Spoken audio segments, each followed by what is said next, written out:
खानेपानी मन्त्रीज्यू बाटो हुनुभएछ, योजना सबै हालिदिनु, पैसा चाहिँ हालिदिनु भएको छैन। यति भएपछि कम्तीमा यहाँ आलोचना त आउँदैन। खैर, मेरो एउटा चिन्ता केमा छ भने खानेपानीको आयोजना देशैभरिका मेलम्ची बन्ने भए। मेलम्ची बन्ने भयो भनेको अर्थ के हो भने योजना हुन्छ, त्यसको टिपिआर 10 करोड 20 करोड हुन्छ, बजेट 5 लाख। अब मान्नुहोस् अहिलेदेखि काम सुरु गर्यो भने अघिल्लो वर्ष काम सुरु भएको त्यो त 27 वर्ष 28 वर्ष कति लाग्ने हिसाब निकाल्न क्यालकुलेटर खोज्नुपर्छ। र संहिताको जुन स्पिरिट अनुसारको नयाँ ऐन आइरहेको अवस्थामा त्यो खालको कार्यक्रमहरू रहेन। यो कनिका छर्ने जस्तो स्थिति चाहिँ नि मैले देखेको छु।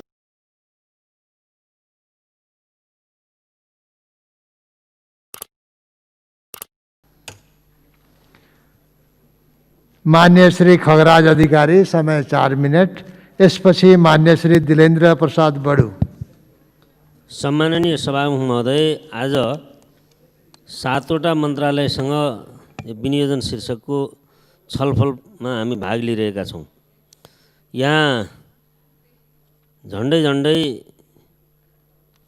10-11वटा 8-9वटा चाहिँ नि खर्च कटौतीका प्रस्तावहरू आए। मान्य सदस्यहरूले गम्भीरतापूर्वक राख्नुभयो र यहाँ मैले अन्यलमा परेँ। सम्मान्य सभामुख महोदय, यो बजेटले पुग्दैन भन्ने पनि यो विनियोजन शीर्षकमा खर्च कटौती गर्ने पक्षकै मान्यहरूले भनिरहनु भएको छ। अब अर्को खर्च कटौतीका प्रस्तावहरू धमाधम आइरहेछन्। त्यस कारणले गर्ने के हो मैले नबुझेको। बजेट बढाउनु पर्यो पनि उहाँहरूले भन्नुभएको छ, अर्को खर्च कटौतीका प्रस्ताव पनि आछन्। यस कारणले बडा अन्यलमा परियो। ठिक छ, यो अन्यल त चिर्दै जाउँला। तर कुरा के छ भने हामी यहाँ 7वटा मन्त्रालयको छलफलमा भाग लिइरहेछौँ र खर्च कटौती पनि तिनैसँग सम्बन्धित पनि छन्। तर एउटा राष्ट्रको सम्मानित संस्थालाई कार्पेट 24 लाखको कार्पेट ओछ्याएको रहेछ, करोडौँ भनेर हामी दुन्दुभी बचाइरहेका छौँ। गाडी चढ्यो, हेलिकप्टर चढ्यो भनेर भनिरहेछौँ। अनि यो कुन मर्यादा हो? हामी के यो गणतन्त्रको संस्थालाई अमर्यादित बनाएर कुन लोकतन्त्र र कुन गणतन्त्रको यो शीर्षकमाथि हामी छलफल गरिरहेका छौँ। मुखमा जे आउँछ, जे मन लाग्छ त्यही लेख्छौँ, त्यही बोल्छौँ। यही हो त हाम्रो लोकतन्त्र। केही मर्यादित त होला नि, केही सीमाभित्र त हुनुपर्छ होला नि। र कुन विषयमा कहाँ के बोल्ने भन्ने पनि हुन्छ होला सम्मान्य सभामुख महोदय। तर हामी बोलिरहेका छौँ। अनि आफ्ना नेता कार्यकर्तालाई बाँड्न भूमिहीन सुकुम्बासी र अहिलेसम्म अव्यवस्थित बसोबासमा बसेर एउटा देशको लाल पूर्जा नपाएर कोही नागरिक ती हाम्रा नेता कार्यकर्ता हुन्छन् भने तिनले जग्गा पाउनुपर्छ। ती सबैका कार्यकर्ता हुन् भन्ने हामीले चाहेका हौँ। यदि प्रतिपक्षले हामीलाई नै जिम्मा लाउँछ भने हामी जिम्मा लिन तयार छौँ। तिनीहरू भूमिका मालिक हुन पाउनुपर्छ, घरका मालिक हुन पाउनुपर्छ। सरकारले यो काम ठिक गरेको छ, अगाडि बढोस्, यो पनि म भन्न चाहन्छु। तर केही कुराहरू यहाँ छन् सम्मान्य सभामुख महोदय। यो अहिले मैले यहाँ पछाडि हेरेँ, हामी छलफल गऱ्यौँ। अब मुसेटुँडा र भरत पोखरीको बिचमा एउटा पुल छ, त्यसलाई पाल्पा भनेर लेख्यो। अब तुरतुरे र गोर्खाको बिचमा एउटा पुल छ, त्यसलाई नि पाल्पा भनेर लेख्यो। लेख्न त तुरतुरे र गोर्खे भनेर जोड्ने पुल भनेको छ, लेख्न पाल्पा लेख्यो भनेपछि यो कम्प्युटरले मूर्खै गर्यो कि मन्त्रीजीहरूले हेर्न भ्याउनु भएन कि अनि आफ्नो आफ्नो निर्वाचन क्षेत्रको मात्रै हेर्न भ्याउनु भयो कि उहाँहरूलाई पनि गाह्रो छ। फेरि त्यस कारणले यस्ता कुराहरू सचिएर आउनु पर्यो।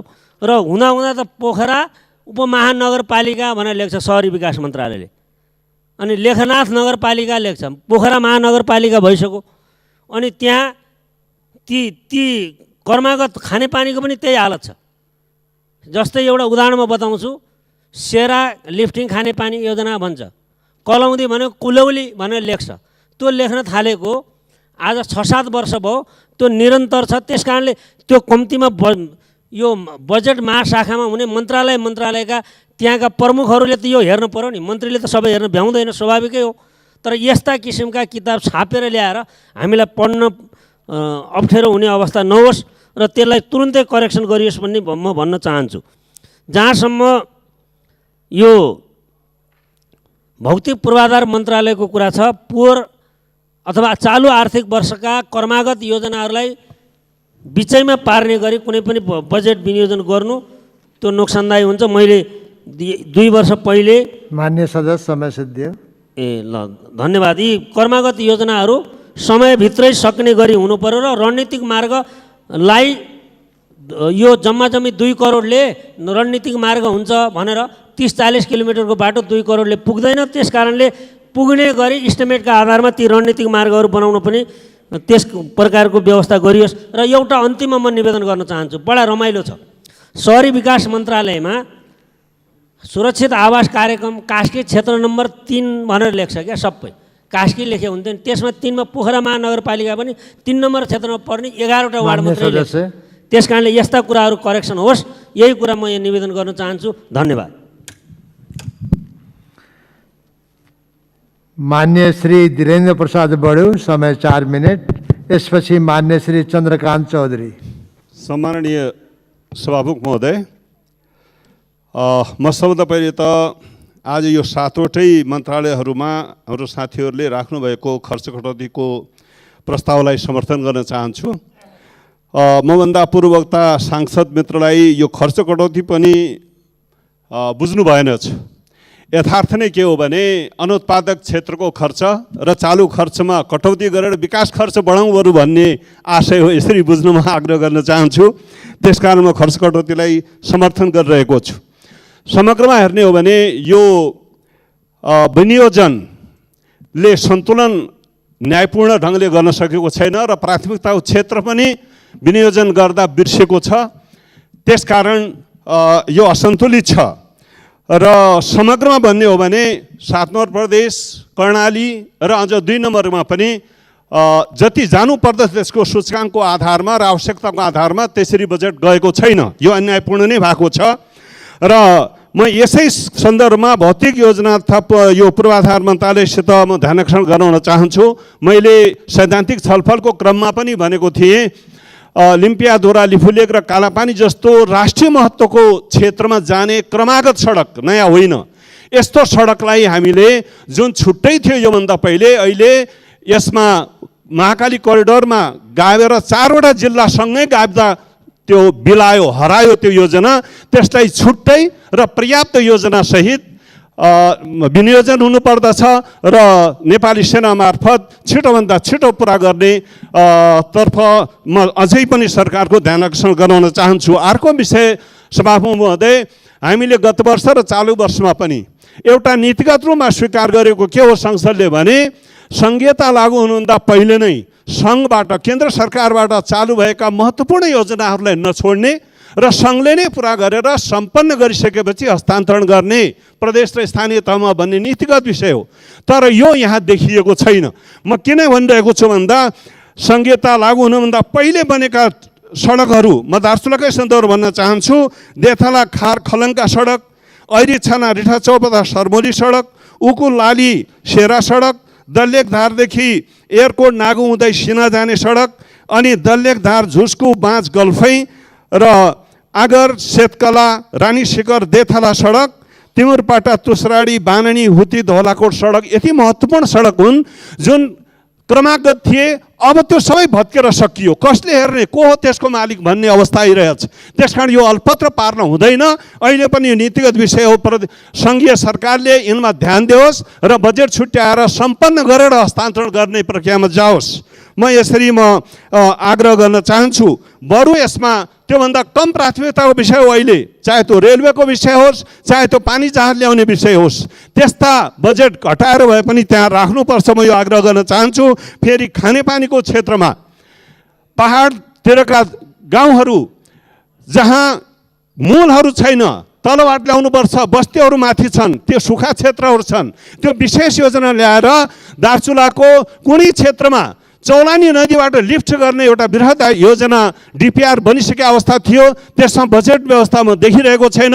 त्यसमा राख्न जरुरी छ। त्यस्तै यो नेपालमा अहिले 77 जिल्ला भए, 75 छुँदै पनि दार्चुला पनि पर्दथ्यो।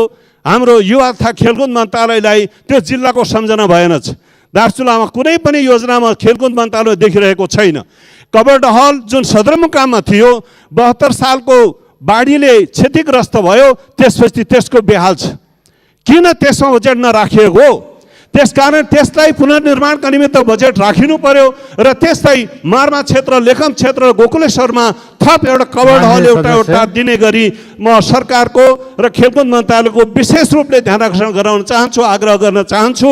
यतिका निमित्त मलाई लाग्छ योभन्दा बढी समय हुन सक्दैन। यतिमा म गम्भीर ध्यान आकर्षण गराउन चाहन्छु। हस्, धन्यवाद। मान्य श्री देवेन्द्र राज कडेल। सम्माननीय सभामुख महोदय, सरकारले प्रस्तुत गरेको विनियोजन विधेयक 7 वटा मन्त्रालयका शीर्षक अन्तर्गत हामी छलफल गरिरहेका छौँ। सर्वप्रथम म यो 7 वटै मन्त्रालयका विनियोजित शीर्षकहरूमा आफ्नो समर्थन रहेको कुरा जाहेर गर्न चाहन्छु र यसभित्र अन्य धेरै बुँदा त समेटिनु पर्थ्यो होला, तर यसमाथिको आलोचना सुनिरहँदा म प्रश्न गर्न चाहन्छु, कुन चाहिँ बुँदा काट्न लागेको छ होला?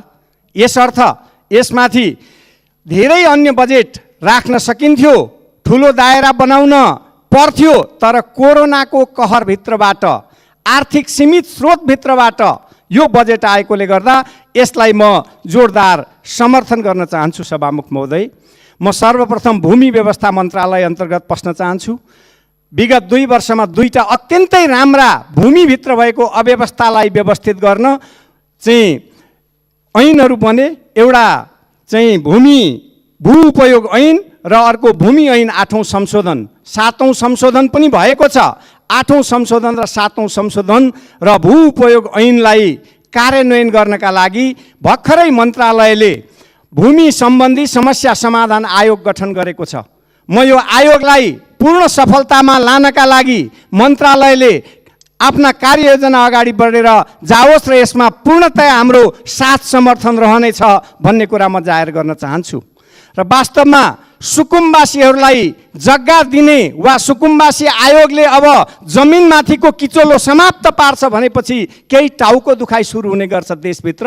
त्यो संसदभित्र पनि कहिलेकाहीँ हुने गरेको छ। सभामुख महोदय, यसलाई कहीँ कतै हलचल नगरी दृढतापूर्वक यो आयोगलाई यो भूमि ऐन कार्यान्वयनमा र खास गरिकन भू उपयोग ऐन कार्यान्वयनमा तिनै तहका सरकारहरूसँग समन्वय गरेर अगाडि बढ्न म हार्दिक अनुरोध गर्छु। यो मन्त्रालयसँग रहेको अर्को एउटा क्षेत्र सहकारीको क्षेत्र हो। सभामुख महोदय, सहकारी आज सिद्धान्तबाट चलेका सहकारी पनि छन्, सिद्धान्तबाट विचलित भएका सहकारी पनि छन्। त्यसले गर्दा सहकारीभित्र कडा नियमनको र अनुगमनको आवश्यकता देखेको छु मैले। सभामुख महोदय, सहकारीलाई दिएका कर छुटका कुराहरू स्वागत योग्य छन्, राम्रा छन्, तर सहकारी समुदायमा आधारित हुनुपर्छ, सहकारी सदस्यमा केन्द्रित हुनुपर्छ र सहकारी संस्था सहकारीको सिद्धान्तभित्रबाट चल्नुपर्छ। यसतर्फ मन्त्रालयले ध्यान दियोस् भन्ने म आग्रह गर्न चाहन्छु। मैले खेलकुद मन्त्रालयसँग, युवा खेलकुद मन्त्रालयसँग कुरा गर्दा युवाहरूका लागि रोजगारीका अवसरहरू कति सकिन्छ, सकेसम्म हाम्रो साधन स्रोतले भ्याएसम्म अन्य खोजेर त्यसलाई हामीले व्यवस्थित गर्नुपर्छ। यो हाम्रा लागि निकै ठुलो चुनौती छ।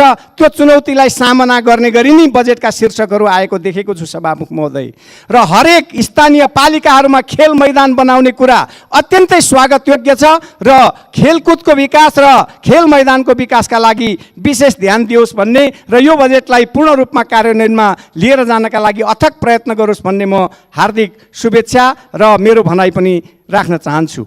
मैले खानेपानी मन्त्रालयसँग गाँसिएर कुरा गर्दा खास गरिकन जनताको खानेपानीमा पहुँच पुर्याउनका लागि अहिले भइरहेको खानेपानीका संरचनाहरूमा केही परिवर्तन आगामी वर्षहरूमा गर्नु जरुरी छ। मैले फन्ड बोर्ड भन्ने संस्थाको, ग्रामीण खानेपानी संस्थाको खासै अहिले आवश्यकता देखेको छुइनँ। सभामुख महोदय, 3 तहको सरकारले समन्वय गरेर लिएर जाने हो भने हुन सक्दछ। त्यसले गर्दा यस्ता कुराहरूमा परिमार्जन गर्दै अगाडि बढ्नमा आग्रह गर्छु। मेरै निर्वाचन क्षेत्रको कुरा गर्दा लावा खोला खानेपानी आयोजना 7 वर्ष भइसक्यो। सभामुख महोदय, पुरा भएन। यसपटक बजेटको सीमितता त छ, तर मिक्लाजुङ गाउँपालिकाका 1, 2, 3, 4, 5, 6 वडाहरूमा खानेपानी दिने यो योजनामा लगानी धेरै भइसकेको छ। तसर्थ पुरा गर्नेतर्फ जानमा आग्रह गर्न चाहन्छु। भौतिक योजना तथा पूर्वाधार मन्त्रीज्यूले धेरै राम्रो बजेट ल्याउनु भएको छ।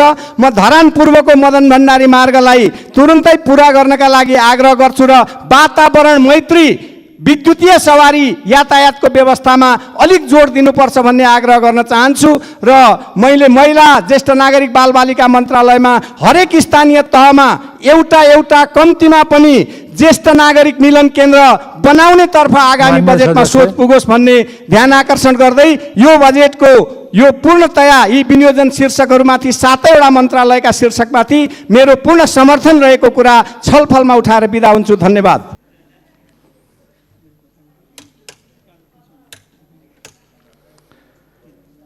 मान्य श्री गौरीशंकर चौधरी, समय 4 मिनट। यसपछि मान्य श्री प्रमिला राई। सामान्य सभामुख महोदय, आज यो हाम्रो एउटा उद्देश्य समृद्ध नेपाल र सुखी नेपाली, समृद्ध नेपाल सुखी नेपालको नारा हामी दिइराखेको बेलामा आज हामी यो बजेट छलफलमा बोलिराखेका छौँ मुख्य गरी। तर यो बजेट सायद लाग्छ कतै सहपाठीले कसैले धेरै राम्रो पनि, हाम्रो सबै प्रत्यक्ष सहपाठीले राम्रो मिलाएर ल्याएको छ पनि लाग्यो, उहाँहरू राख्नुभयो। तर मलाई के लाग्छ भन्दाखेरि यो बजेट कुनै व्यक्ति विशेष, कुनै क्षेत्र विशेषको हिसाबले मात्रै बजेट आएको छ। यो कसैले सार्वजनिक तरिकाले कुनै पनि ठाउँमा यो बजेट आउन सकेको छैन। त्यस कारणले यो बजेट जुन मन्त्रालयले ल्याएको छ यसप्रति मेरो पूर्ण रूपमा असहमत म प्रकट गर्न चाहन्छु। जसमध्ये 1 नम्बर भौतिक मन्त्रालय। यो भौतिक मन्त्रालय सबैले चाहना हुन्छ आफ्नो निर्वाचन क्षेत्रमा कुनै सडक बनोस्, कुनै पुल प्लेसा बनोस्। तर अहिलेसम्म म कृषि मन्त्री हुँदादेखि यहाँसम्म निरन्तर रूपमा बजेट माग्दा अहिलेसम्म कतिवटा मेरो क्षेत्रमा पुल गयो र कतिवटा सडक बन्यो। मलाई त्यो रेकर्ड चाहिएको छ, अहिलेसम्म कुनै पनि बन्न सकेको छैन। भइसकेपछि अहिलेसम्म कहिले हुन्छ त्यो सडकहरू, मेरो क्षेत्रको सडकहरू कहिले बन्छ पुलहरू। त्यस कारणले मेरो पूर्ण रूपमा असहमति म प्रकट गर्न चाहन्छु। भने अहिले सीमित व्यक्ति विशेषको लागि मात्रै बजेट विनियोजन गरिन्छ। त्यसै गरी खेलकुद मन्त्रालयले अहिलेसम्म हाम्रो क्षेत्रमा आफ्नो एउटा उहाँ मन्त्री केवल कास्की जिल्लाको लागि मात्रै हुनुहुन्छ कि सबै 7 प्रदेशको लागि हुनुहुन्छ? आफ्नो ठाउँमा बजेटै बजेट भने हाम्रोतिर के छ? जस्तै कैलालीको कहाँ छुट्याउनु भएको छ, एकचोटि किताब हेर्नुहोस्। त्यस कारणले यो खेलकुद मन्त्रालय प्रति पनि मेरो पूर्ण रूपमा असहमत प्रकट गर्न चाहन्छु। यो बजेट कसरी ल्याउने गरिन्छ? हामी बजेट माग्दाखेरि हामी पुरै आफ्नो जुटा खियाएर पनि मन्त्रालयमा धाउने गर्छौँ, आफ्नो लेतरमा लेखी माग्छौँ, तर कुनै पनि बजेट आउँदैन, बुकमा पर्दैन। भइसक्यो हामी जनतामा कसरी जाने? अनि समृद्ध नेपाल सुखी नेपालीको नारा यही हो, यसैले पूर्णता गर्न सक्छ। त्यस कारणले कुनै पनि रूपमा गर्न सक्दैन। त्यस कारणले मेरो पूर्ण रूपमा सहमति मैले आफ्नो यही संसद मार्फत प्रकट गर्न चाहन्छु। हामी एकातिर प्रदेशलाई भन्छौँ, मैले प्रदेशको भौतिक मन्त्रीलाई फोन गरेँ, 7 नम्बर प्रदेशको सुदूरपश्चिम प्रदेशको मन्त्रीलाई, ल केही मेरो क्षेत्रमा 1-2वटा सडक र पुल हालिदिनुहोस् भन्दाखेरि उहाँले के भन्यो, तपाईँको यो चोर बाटोबाट मैले कुनै पनि योजना हाल्न सक्दैन। तपाईँ आउनुहोस्, आफ्नो प्रदेशका माननीय मार्फत योजना दिनुहोस्, मैले अनि मात्रै राख्न सक्छु। तर तपाईँ के भन्दाखेरि चोर बाटोबाट योजना दिनु भने म समावेश गर्न सक्दैन। मलाई आरोप लगाउँछ तपाईँ चोरबाट बजेट दिनु भनेर, मलाई आरोप लाग्छ भनेर सुदूरपश्चिम प्रदेशका भौतिक मन्त्रीले त्यस्तोसम्म जवाब दिने? हामी के सांसदहरू, सङ्घीय सांसद हामी चोर बाटोबाट प्रदेशमा हामी आफ्नो योजना दिन नपाउने, हामी त्यहाँ भन्न नपाउने, अनि कसरी हामीले समृद्ध नेपाल सुखी नेपालको नारा दिने? त्यस कारणले यो बजेटप्रति मेरो पूर्ण रूपमा असहमत जनाउँदै आफ्नो भनाइ पनि अन्त्य गर्छु। हस्त, धन्यवाद। सम्माननीय सभामुख महोदय, समय थोरै, विषय धेरै छ, त्यसमध्ये पनि हामीलाई 3 दिनको छलफलमा सहभागी हुने स्थिति छैन। आज जति बोल्नुपर्ने छ त्यहीँभित्र समेट्नुपर्ने अवस्था छ। त्यसैले समयलाई ध्यानमा राख्दै म केही कुराहरू राख्न चाहन्छु र मैले जुन आजको विषय मात्र होइन, यसपछि आउने विषयका सन्दर्भमा पनि म आफ्ना धारणाहरू राख्ने अनुमति चाहन्छु। झट्ट हेर्दा बजेट महामारीको सङ्कट व्यवस्थापनमा केन्द्रित देखिन्छ, जुन जरुरी पनि छ। महामारीको तत्काल व्यवस्थापनभन्दा पनि महामारीपछिको आर्थिक सामाजिक प्रभाव झन् विकराल हुने स्पष्ट छ। महामारीपछि हुने जोखिमको आकलन र त्यसको व्यवस्थापनको लागि मार्गदर्शन गर्न यो बजेट चुक्नु हुँदैन भन्ने म अपेक्षा राख्न चाहन्छु। सम्माननीय सभामुख महोदय, यति बेला भौतिक पूर्वाधार, खानेपानी, संस्कृति, पर्यटन, सहरी विकास, ऊर्जा, स्वास्थ्य, उद्योग, भूमि लगायत युवा तथा खेलकुद मन्त्रालय लगायतका मन्त्रालय जुन छन्, एउटा खेलकुद युवा तथा खेलकुद मन्त्रालयका बारेमा म अलि पछाडि आफ्ना धारणा राख्नेछु। यसमा स्वास्थ्य लगायत सहरी विकास भौतिकले जे समन्वयको सिद्धान्तमा आधारित भएर उहाँहरूले जुन बजेट विनियोजन गर्नुभएको छ, यस अर्थमा म उहाँहरू सबैलाई म हार्दिक धन्यवाद दिन चाहन्छु। त्यसो भएको हुनाले यसै गरी केही विषयवस्तुहरू खास गरी सेती लोकमार्गका सन्दर्भमा गए वर्षको भन्दा अहिले बजेट घटेर आएको छ 11 करोड। म नेपाल सरकारको गम्भीर ध्यान आकर्षण गर्न चाहन्छु। सेती लोकमार्ग त्यस्तो लोकमार्गको जो त्रिदेशीय लोकमार्ग जो साबिकको सेती अञ्चलको एउटा मात्रै त्यो आफ्नै जिल्ला सबै जिल्ला समेटेर जाने जुन लोकमार्ग हो, त्यसलाई आज उपेक्षा गरिएको छ र मलाई लाग्छ म यो भन्नु बाध्य छु, त्यसप्रति आग्रह पालिएको छ। यो आग्रहबाट मुक्त हुनको लागि हुन त मैले भौतिक मन्त्रीज्यू लगायतकाहरूसँग कुरा गर्दाखेरि अर्थ मन्त्रालयमा आफै स्वयं निर्वाचित भएको दिनदेखि यो बाटोको पछाडि कुदिरहेको छु। थुप्रै मैले जुत्ता फटाएको छु। कहिल्यै वन मन्त्रालय, कहिल्यै भौतिक मन्त्रालय, कहिल्यै अर्थ मन्त्रालय हुँदै यसको रकमको सुनिश्चितता नभएको कारणले गर्दा यो अहिले पनि बाटो अगाडि बढिरहन सकेको छैन। त्यसैले यसप्रतिको आग्रहबाट मुक्त हुनका लागि म अर्थमन्त्रीजीलाई, अर्थ मन्त्रालयलाई अनुरोध गर्न चाहन्छु। र धेरै मान्य मन्त्रीज्यूले भन्ने गर्नुभएको छ बजेट किन कटौती भयो भन्दा अर्थमन्त्रीज्यूको कारणले भन्ने गर्नुभएको छ। म सोध्न चाहन्छु, सबै मन्त्रालय अर्थमन्त्रीज्यूले नै बजेट कटौती गर्ने हो भनेदेखि किन सबै मन्त्रालयको जिम्मा उहाँले नै किन नदिने म सोध्न चाहन्छु। यसै गरी आज विश्व वातावरण दिवस वन फडानीको कुरा उठिरहेको छ कैलाली कञ्चनपुरमा।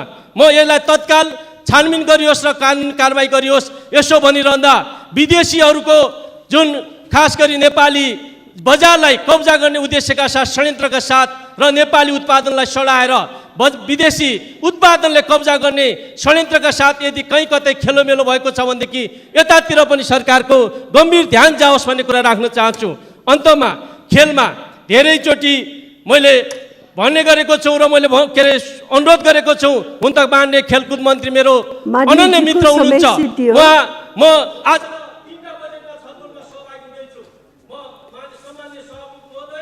मान्यज्यूको समय सिद्धियो।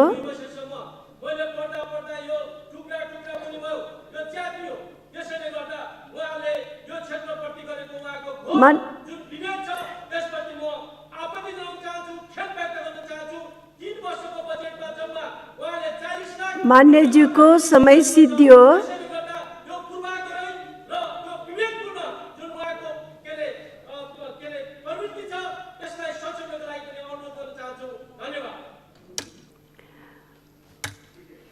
माननीय श्री प्रेम बहादुर आले, समय 4 मिनट। सम्मान्य सभामुख महोदय, 7वटा मन्त्रालयको विनियोजन विधेयकमाथि छलफल गर्ने क्रममा उपस्थित भएको छु। सम्मान्य सभामुख महोदय, भूमि व्यवस्था, सहकारी तथा गरिबी निवारण मन्त्रालयले जुन अहिले 300 स्थानीय तहमा लागू हुने भूमि ब्याङ्कको म एकदमै प्रशंसा गर्न चाहन्छु र यसलाई समयअनुसार अन्य स्थानीय निकायमा पनि अगाडि बढाउनको लागि म मान्य मन्त्रीज्यूलाई हार्दिक अनुरोध पनि गर्न चाहन्छु। जुन अहिले यो सुकुम्बासी आयोग गठन गर्ने कुरा यो भएको छ, विगतमा पनि यो भएको थियो, तर बजेट अभावका कारणले गर्दाखेरि जो साँच्चैकै भूमिहीन किसानहरू छन् उनीहरूको लगत लिनको लागि गाउँ गाउँमा जानको लागि बजेट पर्याप्त नभएका कारणले कतिपय चाहिँ स्थानीय किसानहरू, भूमिहीन किसानहरू छुट्न गएको हुनाले यसमा पर्याप्त बजेटको व्यवस्था गर्नको लागि पनि म आग्रह गर्न चाहन्छु र छिटोभन्दा छिटो सुकुम्बासी आयोग गठन होस् भन्ने म मान्य मन्त्रीज्यूलाई अनुरोध गर्न चाहन्छु। र अर्को युवा तथा खेलकुद मन्त्रालयको जुन हरेक गाउँपालिकामा खेलकुद ग्राम व्यवस्था गर्ने भनेर जुन यो बजेटमा आएको छ यो स्वागतयोग्य छ। तर म यहाँ कता कता यसो हेर्दाखेरि बजेट स्पष्ट नभएको हुनाले यसलाई स्पष्ट गरिदिनको लागि पनि म खेलकुद मन्त्रीज्यूलाई हार्दिक अनुरोध गर्न चाहन्छु। त्यस्तै सहरी विकास मन्त्रालय अन्तर्गत डोटी जिल्लामा पर्याप्त बजेट परेको छ। नयाँ कार्यक्रमहरू पनि सडक सदनको कार्यक्रमहरू परेको छ। त्यसको लागि म सहरी विकास मन्त्रालयका मन्त्री र सचिवज्यू लगायत म सबैलाई हार्दिक धन्यवाद दिन चाहन्छु। र खानेपानी मन्त्रालय अन्तर्गत विगतमा गैरागाउँ काठमाडौँ वृहत खानेपानी आयोजनाको लागि मान्य खानेपानी मन्त्रीज्यूले 12 करोड बजेट विनियोजन गर्नुभएको थियो र त्यसको यस वर्ष टेन्डर पनि भइसकेको र बहुवर्षीय टेन्डर प्रक्रिया अगाडि बढाउनको लागि 4 करोड 50 लाख बजेट विनियोजन गरिदिनु भएकोमा म मान्य खानेपानी मन्त्रीज्यूलाई धन्यवाद दिन चाहन्छु। साथसाथै दम्सीघाट बेलासीपुर गौडा खानेपानी आयोजना, चरीमार काठमाडौँ गैरागाउँ खानेपानी आयोजना, गन्नीघाट लडागडा अलैँची खोला बेलछडा बीच खन्नदेखि रुबसखडासम्म यो लिफ्ट खानेपानीको लागि जुन यस वर्ष कार्यक्रममा समावेश गरेर त्यहाँको जनतालाई खानेपानीबाट वञ्चित भएका जनतालाई खानेपानी उपलब्ध गराउनको लागि जुन बजेटमा विनियोजन भएको छ यसको निमित्त म डोटेली जनताकै तर्फबाट यहाँलाई हार्दिक धन्यवाद दिन चाहन्छु। साथै भौतिक पूर्वाधारतिर आइपुग्दा सम्मानित सभामुख महोदय, विगतमा 12-13 वटा पुलहरू कार्यक्रममा परेका थिए, तर यस वर्ष बजेट सहित रातो किताबमा आएको हुनाले 2टा पुलको भर्खरै टेन्डर भइसकेको छ। एउटा पुल विगत 10 वर्षदेखि नबन्ने अवस्थामा यसपालि त्यो पुलको काम पनि तीव्र गति अगाडि बढेको छ। म के भन्न चाहन्छु भन्दाखेरि भौतिक पूर्वाधार यातायात मन्त्रीज्यूलाई कम्तीमा पनि साइलीघाट एकदमै राष्ट्रिय महत्त्वको आयोजना हो। यो चाहिने धनगढीदेखि खुटिया हुँदै बजाङ चैनपुरसम्म जाने सडक यो बाटोबाट जाने भएकोले यो साइलीघाट पुललाई तुरुन्त यसको सर्वे गरेर यसलाई आगामी वर्षको कार्यक्रममा समावेश गर्नको लागि पनि म हार्दिक अनुरोध गर्न चाहन्छु। र अन्तमा जुन यो सुरुङ मार्गको कुरा छ, यो सुरुङ मार्ग गत वर्ष पनि बजेटमा आएको थियो, तर पर्याप्त बजेट नभएका कारणले यसको डिपिआर सम्पन्न भएको छैन। अहिले पनि बजेटमा 50 लाख रुपियाँ विनियोजन भएको छ, तर 50 लाख बजेटले पर्याप्त नहुने भएकोले कम्तीमा यो वर्ष डिपिआर सम्पन्न भएर यो कामलाई अगाडि बढाउनको लागि बजेटको व्यवस्था हुनेछ भन्ने मैले विश्वास लिएको छु। र धनगढी खुटिया दिपायल चैनपुर उरे ताक्लाकोटसम्मको यो सडक यसको निमित्त यसपालि 25 करोड बजेट विनियोजन भएको छ। यसको निमित्तमा मान्य मन्त्रीज्यू लगायत मन्त्रालयका सचिव डिजी सबैलाई म हार्दिक धन्यवाद दिन चाहन्छु। र यो बजेट पनि पर्याप्त नभएकोले थप बजेट यसलाई रकमान्तर गरेर थप बजेट विनियोजन गरेर यो सडकमा यदि हामीले राज्यले लगानी लगायो भने अवश्य पनि यसले चाहिँ रिटर्न दिनेछ भन्ने कुरा यहाँ माझमा राख्दै अन्तमा म भन्न चाहन्छु, एउटा हिन्दीमा मान्यको समय सिद्धियो। माननीय श्री जुली कुमारी महतो, समय 4 मिनट। सम्माननीय सभामुख महोदय, मान्य अर्थमन्त्रीज्यूले प्रस्तुत गर्नुभएको आर्थिक वर्ष 2077-78 को विनियोजन बजेटमाथि आफ्नो धारणा राख्न चाहन्छु। यो यस्तो प्रतिकूल अवस्थामा सीमासम्मको स्रोत व्यवस्थापन गर्ने, आर्थिक जीवनलाई गतिशील तुल्याउने, रोजगारी सिर्जना गर्ने, उत्पादन वृद्धि गर्ने, शिक्षा, स्वास्थ्य, कृषि र राहत कार्यक्रममा धेरै आधारित भएर समृद्धि हासिल गर्ने उद्देश्य र योजनाका साथ बजेट आएको छ।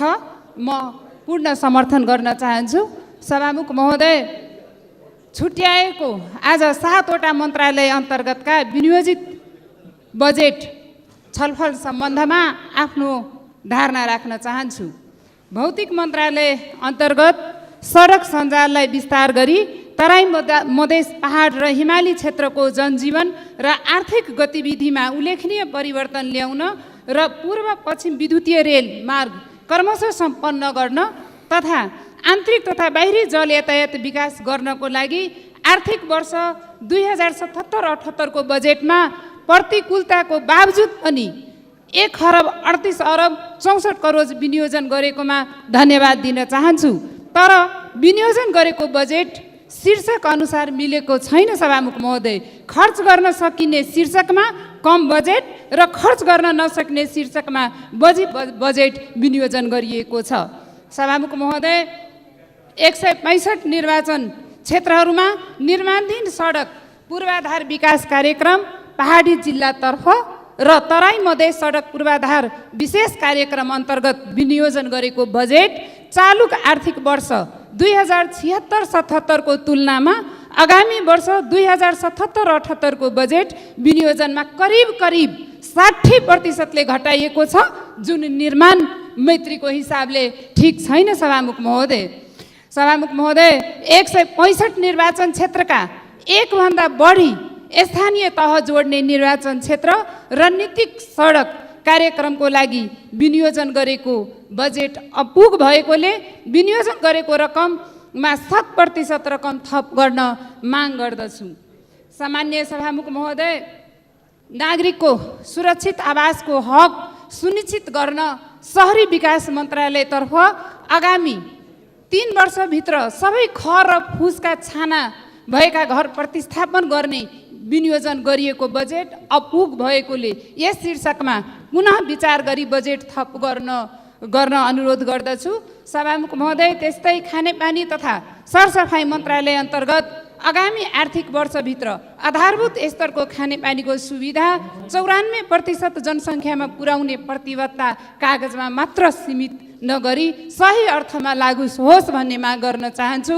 त्यस्तै भूमिगत खानेपानीको दिगो आपूर्ति तराई मधेसका जिल्लाहरूमा वितरण हुने खानेपानी आर्सेनिक मुक्त बनाउने प्रतिबद्धता गरे पनि सही अर्थमा हालसम्म जति प्रयास गर्नुपर्ने हो त्यो हुन नसकेकोले त्यसतर्फ उचित बजेटको विनियोजनको माग गर्दछु।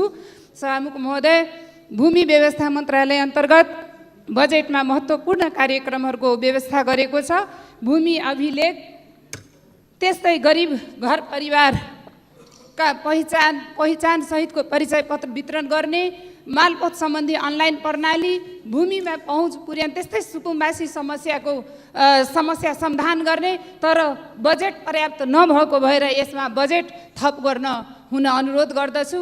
सामान्य सभामुख महोदय, अन्त्यमा अर्को तितो यथार्थ के हो भने बजेट कार्यक्रम जतिसुकै राम्रो भए पनि कार्यान्वयनको क्षमता फितलो भएका कारण विगत वर्षहरूमा हामीले लिएको लक्ष्यमा पुग्न सकिराखेका छैनौँ। विगतका ती अनुभवबाट शिक्षा लिँदै सरकारले आर्थिक वर्षको सुरुदेखि नै कार्यान्वयनको चरणलाई आरम्भ गरियोस्, साथै बजेट कार्यान्वयन गर्न आफ्नो तर्फबाट सबै संयन्त्रहरूको उचित परिचालन गरियोस्। धन्यवाद। माननीय श्री गोमा देवकोटा, समय 4 मिनट।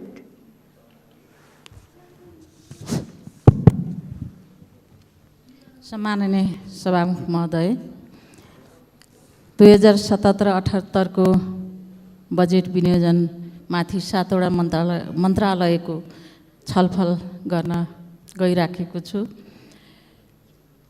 कानुन मन्त्रालय न्याय र प्रशासन क्षेत्रलाई सरल प्रभावकारी भएन भने सबै नागरिकहरूले न्यायको पहुँच पाउँदैनन्। साझा न्याय क्षेत्रलाई पुर्याउनको लागि आवश्यक जनताको समृद्धिलाई न्यायमा सुधार गर्नुपर्छ। अहिले पनि कार्यान्वयन पक्ष फितलो भएको छ, अनुगमन प्रभावकारी हुन सकेको छैन। ठुला हुने खानेहरूमा मात्रै न्यायको पहुँच पुगेको छ। ज्येष्ठ नागरिक, एकल महिलाहरू र दलित पिछडिएका वर्गहरू वर्षौँ न्यायालयको ढोका ढकढकाउनुपर्छ, उनीहरूले न्याय पाउन सक्दैनन्। महिला बालबालिका ज्येष्ठ नागरिकमा बजेट ठुलो यो भेग मन्त्रालय हो, बजेट एकदम कम छ। अहिले पनि महिलाहरू जोखिममा छन्, असुरक्षित छन्। महिला बालबालिका ज्येष्ठ नागरिक पीडित राष्ट्रपति महिला उत्थान कार्यक्रम केही हदसम्म आए पनि प्रभावकारीसँग लागू हुन सकेको छैन। नेपाली महिलाहरूमाथि थुप्रै कुप्रथाहरू छन्, त्यो महिलाहरूमाथि ठुलो एउटा जाँतो झुन्डिएको छ, जस्तो बहुविवाह, बाल विवाह, छौपडी प्रथा, झुमा प्रथा, कुमारी प्रथा। अहिले पनि कति ठाउँमा बहुपति प्रथा कायमै छ। यसलाई अन्त्य गर्नको लागि यो राष्ट्रपति महिला उत्थान कार्यक्रमले सहज बनाउने, न्यूनीकरण गर्ने मलाई विश्वास लागेको छ। र अहिले पनि बाल मन्दिरहरू अव्यवस्थित छन्। ती बाल बच्चाहरू राम्रोसँग पढाइ, बस्न, खान, बस्न राम्रो व्यवस्था छैन। एकजना व्यक्तिले सञ्चालन गरेको छ त्यो राम्रो अनुगमन हुन सकेको छैन र मन्त्रालय महिला मन्त्रालयले त्यसलाई राम्रोसँग अनुगमन गरेर बाल मन्दिरहरूलाई व्यवस्थित गर्न म महिला मन्त्रालयलाई अनुरोध गर्दछु। सुत्केरी तथा गर्भवती महिलाहरूको अवस्था दिनानुदिन कष्टकर बन्दै गएको छ। उनीहरूको स्वास्थ्य सुरक्षाको लागि आपतकालीन राष्ट्रिय महिला कोष निर्माण गर्नुपर्छ भन्ने मैले अनुरोध गर्न चाहन्छु। खानेपानी आगामी 2 वर्षभित्रमा खानेपानी र सम्पूर्ण नागरिकले आधारभूत खानेपानी स्वच्छ खानेपानी सुनिश्चित गर्ने भनेको छ। 94% जनताहरूको बिचमा खानेपानी पुर्याउने भनेको छ। सरकारको प्रतिबद्धता छ। अहिलेसम्म पनि सहर पहाड र हिमाल तराईका जनताले स्वच्छ खानेपानी खान पाउन पाएका छैनन्। जस्तो थोक पानी वितरण भनेको छ, शीत भण्डार यो बारम्बार आइरहेको छ, वर्षौँ चाहिँ बजेटहरूमा आउँछ तर पनि त्यो कहाँ गएको छ, कहाँ हराएको छ अहिलेसम्म वितरण भएको हामीलाई जानकारी छैन।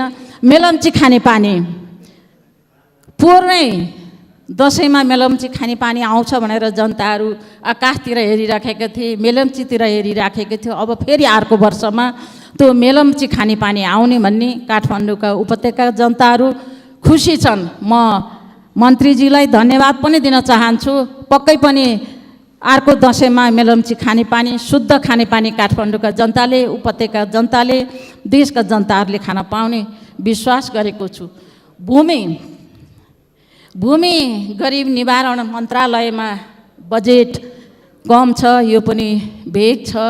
म मन्त्रीज्यूलाई धन्यवाद दिन चाहन्छु। छुटेको सीमाका लिपुले, कालापानी, लिम्पियाधुरा जुन हडपेका जमिनहरू नेपाली नक्सामा कैद गर्ने काम गर्नुभएको छ, म धेरै धेरै बधाई र धन्यवाद दिन चाहन्छु। धेरै राम्रो कार्यक्रम आएको छ। विदेशबाट फर्केका युवाहरूलाई कृषि क्षेत्रमा समावेश गर्ने, उनीहरूलाई रोजगारी दिने, किसान क्षेत्रमा विकासको लागि अग्रगति युवाहरूलाई बढाउने व्यवस्था मिलाएको छ। प्रत्येक गाउँपालिकामा 30 स्थानीय तहमा ब्याङ्कहरू स्थापना गर्ने, महिलाहरूको भूमिमाथि पहुँचलाई मान्यको समय सिद्धियो। माननीय श्री सूर्य प्रसाद पाठक।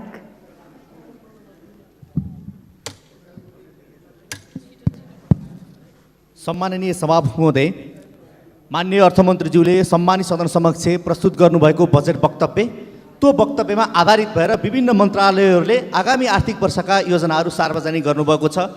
सीमित साधन स्रोतका बीचमा सकभर सन्तुलित नीति अपनाउने गरी ल्याउनु भएकोमा सबै माननीय मन्त्रीज्यूलाई एकमुष्ट धन्यवाद ज्ञापन गर्न चाहन्छु। फेरि 7वटा मन्त्रालय छन्, अलि समय पनि छोटो छ। सबैका आफ्ना आफ्ना व्यथा छन्। सांसदका आफ्नै व्यथा, योजना परे पनि पैसा थोरै पऱ्यो, अलि पर्दै हुँदो भन्ने। मन्त्रीको पनि आफ्नै पीडा छ, योजना त प्रस्ताव गरेको अर्थ मन्त्रालय चटक्कै काट्थ्यो। अर्थमन्त्रीको पनि आफ्नै पीडा छ, योजना त हाल्न मन थियो, राजस्व खुम्चिने भयो, अवस्था यस्तो छ, बजेट कम हुने भयो भन्ने खालको पीडा छ। त्यही भएर हामी सबै आफ्नो आफ्नो पीडाका बिचमा यो व्यक्त गरिरहेका छौँ भन्ने मलाई लाग्छ। समग्रतामा कुरा चाहिँ के हो भने हामीले ठोस खालको डेभलपमेन्ट मोडल नबनाएसम्म, विकासको एउटा परिभाषामा गम्भीर ढङ्गले बहस नगरेसम्म अबको 10 वर्षपछि नै हामीले माग्ने चिज यही नै हुनेवाला छ भन्ने एउटा मेरो चिन्ता पनि छ। एकातर्फ राज्यको आर्थिक क्षमता कमजोर बन्ने, अर्कोतर्फ हाम्रो अपेक्षाहरू व्यापक रूपमा जाने, त्यो बिचको जुन ग्याप छ त्यो भनेको फ्रस्ट्रेसन हो। त्यस कारणले हामीले योजना छनौटको मोडलमै छलफल गरौँ भन्ने मेरो आग्रह छ। अहिले पनि मेरो त प्रारम्भदेखि आग्रह यो संसदमा प्रवेश गर्दै के हो भने हाम्रो योजना छनौटको मोडल चिरकटे मोडल हो। भनाइको तात्पर्य के हो भने म सूर्य पाठकले जे लेखेर दिन्छु, मन्त्रीज्यूलाई लाग्यो भने यो सांसदलाई खुसी बनाउनुपर्छ, योजना चटक्क छिरिहाल्यो।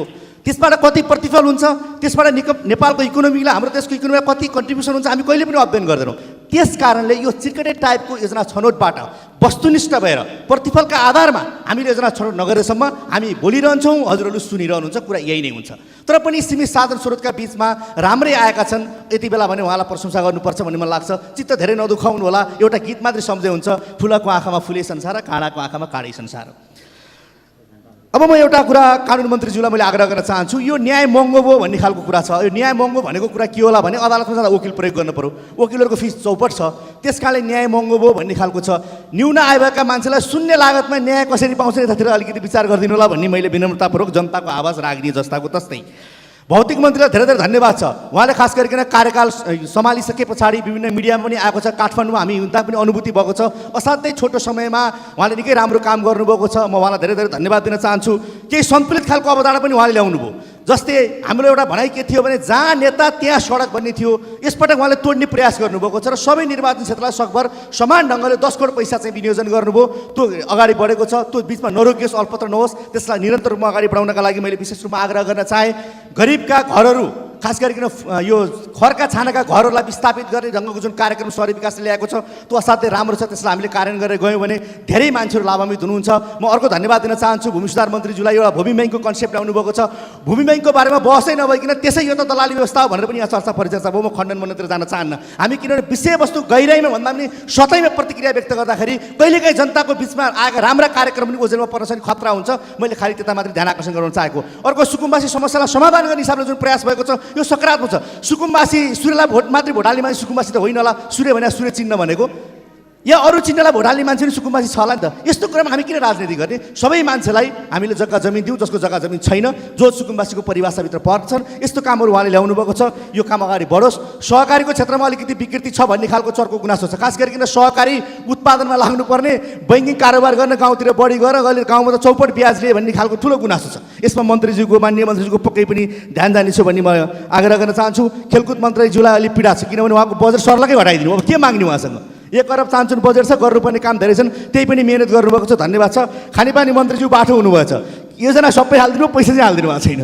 यति भएपछि कम्तीमा यहाँ आलोचना त आउँदैन। खैर मेरो एउटा चिन्ता केमा छ भने खानेपानीको आयोजना देशैभरिका मेलम्ची बन्ने भए। मेलम्ची बन्ने भयो भनेको अर्थ के हो भने योजना हुन्छ, त्यसको टिपिआर 10 करोड 20 करोड हुन्छ, बजेट 5 लाख। अब मान्नुहोस् अहिलेदेखि काम सुरु गर्यो भने अघिल्लो वर्ष काम सुरु भएको त्यो त 27 वर्ष 28 वर्ष कति लाग्ने हिसाब निकाल्न क्यालकुलेट खोज्नुपर्छ। त्यस कारणले यो सबै निष्कर्ष मेरो के हो भने हिजोदेखि हामी अव्यावहारिक खालको विकासको मोडलमा काम गर्दै आयौँ, त्यसले सृजना गरेका समस्या हुन्। विकासको मोडलको बारेमा बहस गरौँ। धन्यवाद। सम्माननीय सभामुख महोदय, विनियोजन विधेयक 2077 अर्थमन्त्रीजीले पेश गर्नुभएको छ, जस अन्तर्गत विभिन्न मन्त्रालयको कार्यक्रमको बारेमा यहाँ छलफल चलिरहेको छ।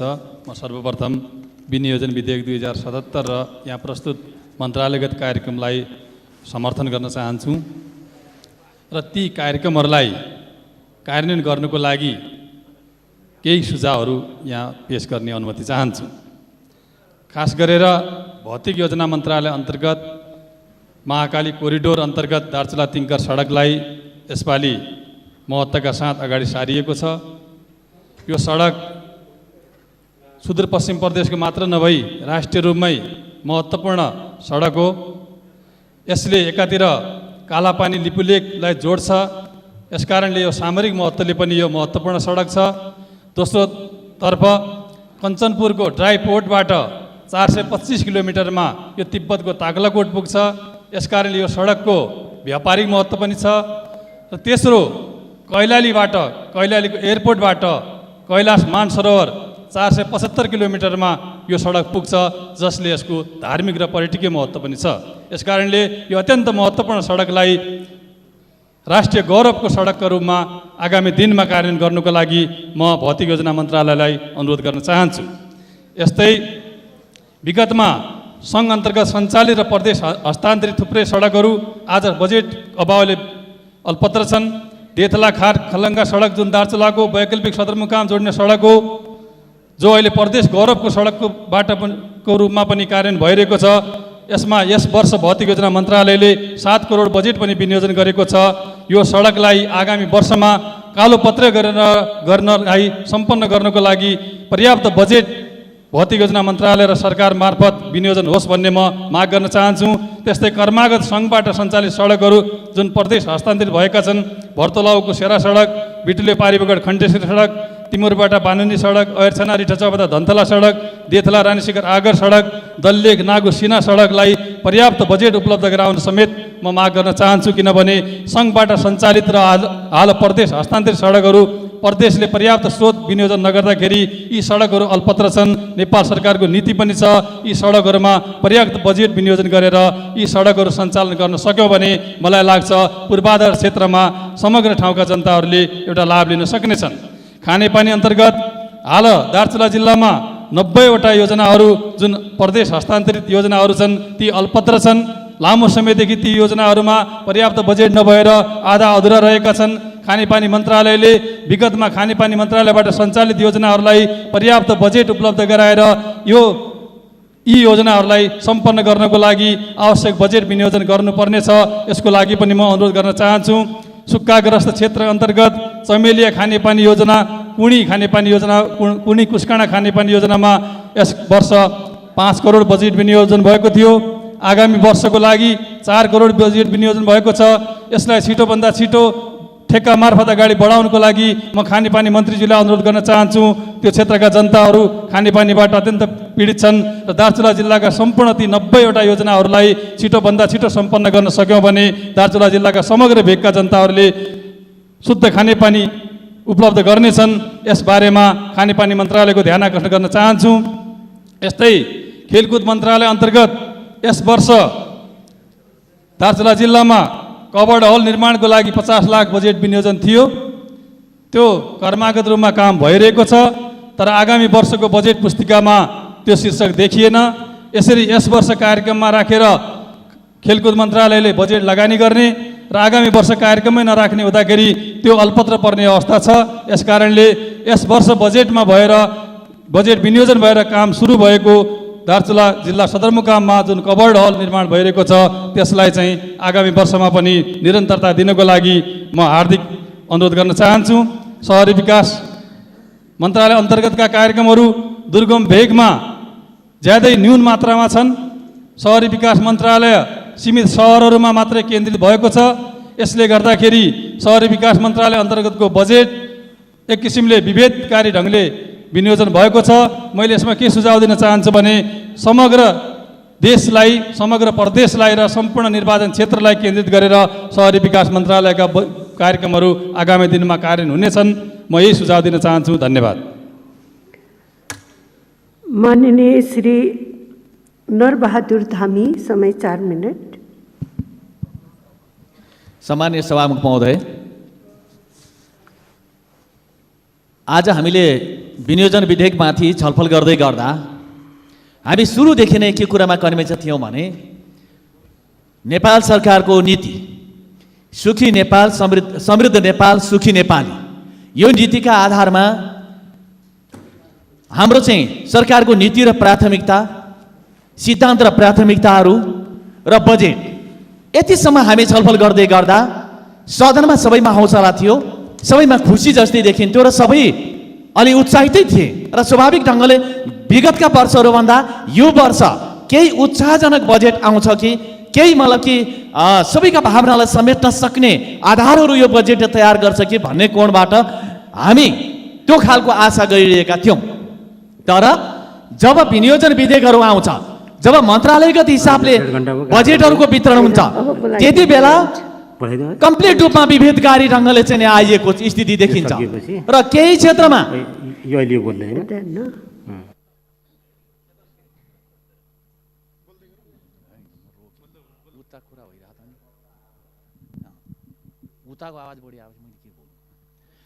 केही क्षेत्रहरूमा अहिले पनि हाम्रो जस्तो मतलब कि अहिले सरकार हामी चाहिँ नितान्त रूपमा नयाँ सिस्टममा गएका छौँ, नयाँ ढङ्गले चाहिँ परिस्थिति फेरिएको छ। हामीले चाहिँ 62-63 को जनआन्दोलन, जनयुद्ध र त्यसपछि बनेको हाम्रो चाहिँ संविधान र त्यो संविधानको तहत बनेको सरकार, त्यो सरकार र हिजोको सरकारको निरन्तरता एउटै होइन। आज हामी 165 निर्वाचन क्षेत्रलाई आधार मानेर हामीले चाहिँ सङ्घीय सरकार गठन गरेका छौँ। अनि आज बजेट वितरण हुँदाखेरि एउटा क्षेत्रलाई चाहिँ सिङ्गै कुनै बजेटको बलकी चाहिँ त्यो अनुभूति नगरिकन, योजना एउटा पनि वितरण नगरिकन पुरै खाली राख्ने र कुनै क्षेत्रमा चाहिँ 15-20वटा मतलब कि शीर्षकमा एउटा मन्त्रालयले बजेट हाल्ने, यो खालको विभेद अहिले पनि निरन्तर जारी छ। मैले देखिरहेको छु कि म भन्दैछु अहिले कञ्चनपुर जिल्ला क्षेत्र नम्बर 2 मा अहिले शहरी विकास मन्त्रालयको कुनै बजेट छैन। कुनै पनि बजेट छैन। 10 वर्ष पहिला 20 वर्ष पहिलाका कुनै बजेटहरू फेरि त्यसलाई चाहिँ त्यसैमा कपी गर्दै निरन्तर त्यसैलाई चाहिँ पठाउने कुरा बाहेक अरू केही पनि नयाँ थपिएको छैन। हामीले माग गरे बमोजिमको कुनै कुरा लेखिएको छैन त्यहाँ। त्यसै गरेर चाहिँ हाम्रो चाहिँ खानेपानी मन्त्रालयको सन्दर्भमा पनि मेरो निर्वाचन क्षेत्रमा प्राथमिकताभित्र राखेर कुनै पनि योजनामा बजेट छुट्याएको देखिएको छैन। यो खानेपानी मन्त्रालयको किताब हेर्दै गर्दा हिजो मात्रै मैले हेर्दै गर्दा त्यहाँ कुनै पनि योजना प्राथमिकताभित्र राखिएको छैन र 16 डोलो एउटै मलाई 100 योजनाहरू सामान्य बजेटभित्र समेटिएको स्थिति छ। यो कहिले प्राथमिकताभित्र पर्छ? 3 वर्षदेखि लगातार त्यही ढङ्गले यी योजनाहरू समेटेर आइरहेका छन् र यो किसिमले चाहिँ के अरे काम गरेको यो ठिक भइरहेको छैन र नेपाल सरकारको सुखी नेपाली समृद्ध नेपालको भावनालाई यस्तो तरिकाको बजेटले सम्बोधन गर्न सक्दैन सभामुख महोदय। त्यसैले म आग्रह गर्न चाहन्छु कि 165 निर्वाचन क्षेत्रलाई आधार मानेर त्यहाँका पनि जनता हुन्, त्यहाँको जनतालाई पनि विकास चाहिन्छ। नेपाल सरकारले सबैप्रति समान व्यवहार गर्नुपर्छ भन्ने कुराको हेक्का राख्ने कोणबाट त्यो कुरालाई पनि सम्बोधन गर्नुपर्दथ्यो। त्यो गरिएको मैले देखिनँ। तर अहिले जस्तो भौतिक योजना मन्त्रालयबाट कतिपय सबै निर्वाचन क्षेत्रलाई आधार मानेर अहिले 165 निर्वाचन क्षेत्रलाई आधार मानेर बजेट विनियोजन गरिएको छ। त्यसका निम्ति म भौतिक योजना मन्त्रीजीलाई धन्यवाद दिन चाहन्छु।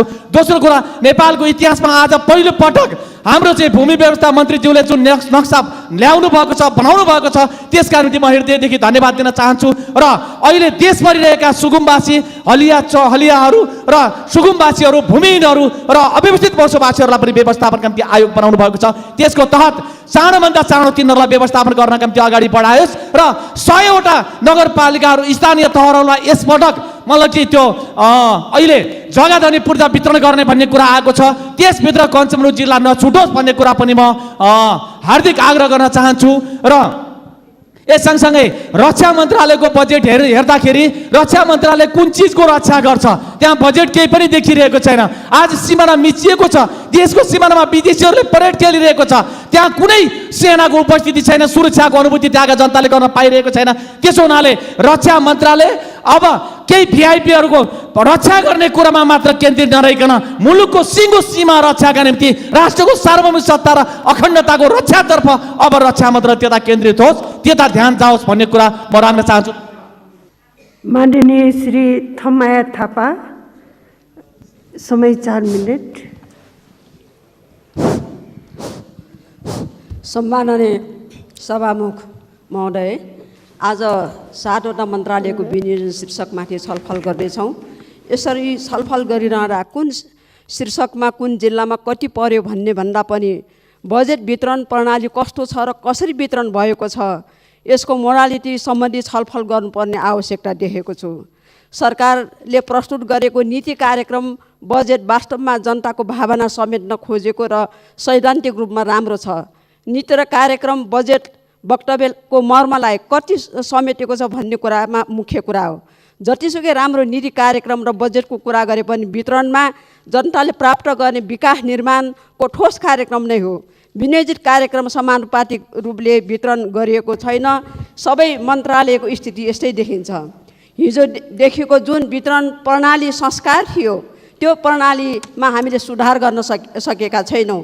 वितरण प्रणाली अत्यन्तै असमानुपातिक ढङ्गको देखिन्छ। अहिलेको स्थिति हेर्दा कुनै जिल्लाको कार्यक्रम हेर्दा लाइनको लाइन देखिन्छ भने कुनै जिल्लाको कार्यक्रम कहाँ छ भनेर खोज्नुपर्ने स्थिति देखिएको छ।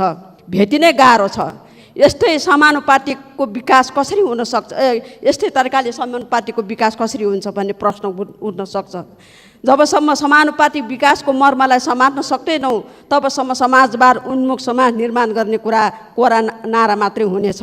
म माननीय मन्त्रीज्यूहरूलाई के आग्रह गर्न चाहन्छु भने तपाईँहरूले बजेट विनियोजन गर्दा 77 जिल्लाको तस्बिरलाई अगाडि राख्नुहोस्। कुन जिल्लामा कति पर्यो, न्यायपूर्ण बजेट वितरण भएको छ कि छैन, कम्तीमा पनि त्यो हेर्नु पर्यो। सडक खानेपानीको बजेट विनियोजनलाई हेर्दा भौगोलिक स्थितिलाई पनि हेर्नु पर्यो।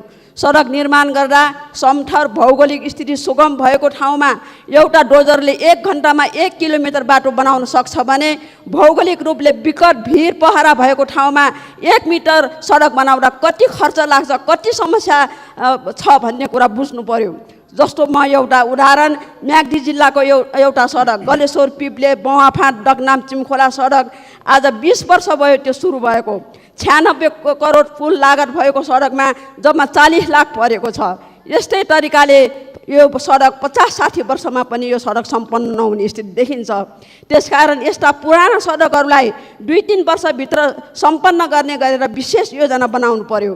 त्यस्तै खानेपानी योजनामा बृहत चिमखोला भगवती पिप्ले घोप्ले खोला खानेपानी यो विगतमा दुईटा योजना थियो, तर अहिले एउटै योजना बनाएर आएको छ। कुल 35 करोडको योजना यो कार्यक्रम बहुउद्देश्य र यसलाई बहुवर्षीय कार्यक्रममा राखेर 3-4 वर्षमा सम्पन्न हुने गरेर बजेटको व्यवस्था गर्नु पर्यो। शहरी विकास मन्त्रालय अन्तर्गत म्याग्दी जिल्लाको एउटै मात्र बस पार्क राष्ट्रिय गौरवको आयोजना चीन जोड्ने कालीगण्डकी कोरिडोरको मध्यभागमा पर्ने बस पार्कमा एकदमै सीमित बजेट परेको छ। यसलाई 2-3 वर्षभित्रै सम्पन्न गर्ने गरेर बजेटको व्यवस्था हुनु पर्यो। महिला मन्त्रालय अन्तर्गत राष्ट्रपति महिला उत्थान कार्यक्रम अन्तर्गत 7वटा प्रदेशमा पछाडि परेका समुदायहरूको बिचमा नमुना ग्राम बनाउने भन्ने जुन कार्यक्रम राखिएको थियो त्यो कार्यक्रममा अहिले अत्यन्तै न्यून बजेट राखिएको छ। यसलाई सम्पन्न गर्नको लागि यसको चाहिँ कार्यविधि बनाएर यसलाई बनाउनको लागि म हार्दिक अनुरोध गर्दछु। त्यस्तै जेठ 16 गतेलाई हामीले राष्ट्रिय महिला अधिकार दिवसको रूपमा हामीले घोषणा गरेका छौँ र हरेक वर्ष हामीले एउटा विषयलाई प्रमुख विषय बनाएर अभियानको रूपमा सञ्चालन गर्ने भनेर हामीले 76लाई महिला हिंसा विरुद्धको अभियान वर्षको रूपमा हामीले चाहिँ घोषणा गरेका थियौँ र हरेक वर्षमा यो 4वटा बुँदालाई जुन जेठ 16 गतेको 4वटा बुँदालाई हामीले एउटा फोकस गरेर कार्यक्रमहरू सञ्चालन गर्न सक्यौँ भने जेठ 16 र संवैधानिक मर्म जुन महिला अधिकार सम्बन्धी जुन व्यवस्था गरिएको छ ती व्यवस्थालाई चाहिँ हामीले पुरा गर्नको लागि हामीले छिटै नै हामीले ती कार्यक्रमहरू गर्न सक्छौँ, त्यसलाई पुरा गर्न सक्छौँ भन्ने मलाई लाग्छ। त्यसै खेलकुद मन्त्रालय अन्तर्गत युवा परिषदद्वारा सञ्चालन गरिने विभिन्न पालिकामा युवा परामर्श, युवा संसद जस्ता कार्यक्रमहरू राखेर बजेटलाई छर्ने काम भएको छ। यस्ता कार्यक्रमहरूलाई युवाहरूलाई उद्यमी बनाउने, व्यावसायिक बनाउने खालको कार्यक्रम बनाएर हामीले चाहिँ लागू गर्न सक्यौँ भने निश्चित रूपमा चाहिँ युवाहरूलाई जो विदेशबाट फर्कने युवाहरू हुनुहुन्छ, बेरोजगार युवाहरू हुन्छ, उहाँहरूलाई उद्यमी र व्यवसाय बनाउन सक्छौँ र आत्मनिर्भर हामीले बनाउन सक्छौँ। त्यस कारणले गर्दाखेरि हामीले जति पनि बजेट हामीले विनियोजन गरेका छौँ यी बजेटहरूलाई समानुपातिक रूपले चाहिँ वितरण गर्ने कुरामा चाहिँ सबभन्दा मूल कुरामा हामीले चाहिँ ध्यान दिनुपर्ने आवश्यकता छ र यो बजेटमा जति पनि चाहिँ बजेट परेका छन् यसलाई फेरि पुनर्विचार गरेर फेरि यसलाई हामीले छलफल गरेर फेरि अरू बजेटको व्यवस्था गरेर सम्बोधन गर्नुपर्ने आवश्यकता मैले देखेको छु। हस्त, धन्यवाद। मान्य श्री सोमप्रसाद पाण्डे, समय 4 मिनट। यसपछि मान्य श्री जयकुमार राई। सम्माननीय सभामुख महोदय, विनियोजन शीर्षकमा हामी छलफल गरिरहेका छौँ र आज 7वटा मन्त्रालयको विनियोजन शीर्षकमा हामी छलफलमा भागिरहेका छौँ। समय अत्यन्तै थोरै भएको हुँदाखेरि म केही बुँदागत रूपमा मात्रै कुरा राख्नेछु र खास गरेर अहिले मैले यो विनियोजन शीर्षकमा तोकिएका मन्त्रालयमा भूमि सुधार मन्त्रालय जसले एउटा ठुलो भूमि सम्बन्धी व्यवस्थापनमा जिम्मा लिएको छ र अहिले हामीले अब कृषि उत्पादनलाई बढाउनको निम्ति भूमि सुधार मन्त्रालयको पनि यसमा विशेष भूमिका रहने हुँदाखेरि म के अनुरोध गर्न चाहन्छु भने भूमि सुधार मन्त्रालय, कृषि मन्त्रालय र जलस्रोत र ऊर्जा मन्त्रालय लगायत अर्थ मन्त्रालय समेतको सहभागितामा समन्वयमा विशेष ढङ्गले योजना बनोस् भन्ने म अनुरोध गर्न चाहन्छु र त्यसै सँगसँगै यही भूमि सुधार मन्त्रालयले जिम्माभित्र परेको सहकारीले पनि अब उत्पादन कसरी बढाउने भन्ने विषयमा उत्पादनको क्षेत्रमा लगाउने गरी नीति बनोस् भन्ने कुरा पनि म यहाँ राख्न चाहन्छु। र त्यसको सँगसँगै अब म केही कुरा भौतिक पूर्वाधार मन्त्रालयसँग म केही राख्न चाहन्छु। अब खास गरेर भौतिक पूर्वाधार मन्त्रालय यहाँ हेर्दाखेरि मैले अब कतिपय योजना पेश गरेको थिएँ। अब मैले चाहिँ मेरो यो योजना पेश गरिसकेपछि धेरै योजना पर्यो होला भनेर हेर्दाखेरि चाहिँ केही नाम मिल्छ, तर त्यो चाहिँ कास्कीसँग अरू जिल्लासँग आएर चाहिँ जोडिएर आएको छ। र म सर्वप्रथम के भन्न चाहन्छु भनेदेखि पाल्पासँग जोडिएर आएका बजेटको जुन शीर्षक छ त्यहाँ पाल्पा लेखिएको त्यो बजेट पाल्पै जाओस्, अरू जिल्लामा नजाओस् भन्ने कुरा मैले सर्वप्रथम राख्न चाहन्छु। र त्यसको सँगसँगै अब अर्को कुरो चाहिँ यहाँ अब विशेष गरेर मैले उठाउनु पर्ने चाहिँ यो सिद्धार्थ राजमार्गको सिद्धबाबा खण्ड सुरुङ मार्गको निम्ति गत वर्षदेखि नै 2 वर्ष 3 वर्षदेखि नै यसको चाहिँ सुरुवात भएको विषयवस्तुको र गएको 2076 साल मङ्सिर 1 गते यसलाई लाग्ने रकमको पनि सुनिश्चितता भएको छ।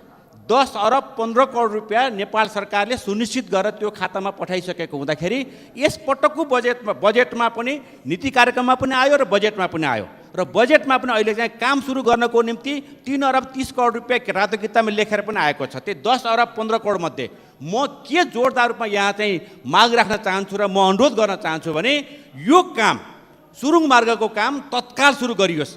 असोजबाट काम सुरु गर्ने गरी यसलाई चाहिँ टेन्डर निकाल्न पर्ने हो अथवा कुन प्रक्रियामा जान पर्ने हो। प्रक्रियामा जानको निम्ति अब आफ्नो प्रक्रियामा सडक विभाग जाओस्, तर असोजबाट काम सुरु गर्ने गरी यो काम चाहिँ सुरुवात गरियोस्। किनकि यो अत्यन्तै जोखिमपूर्ण यो मार्गले यो बाटोले धेरै मान्छेको ज्यान गइसक्यो। अहिलेसम्म धन्य 971 मान्छे त्यहाँ मरिसकेको अहिलेसम्मको रेकर्ड छ।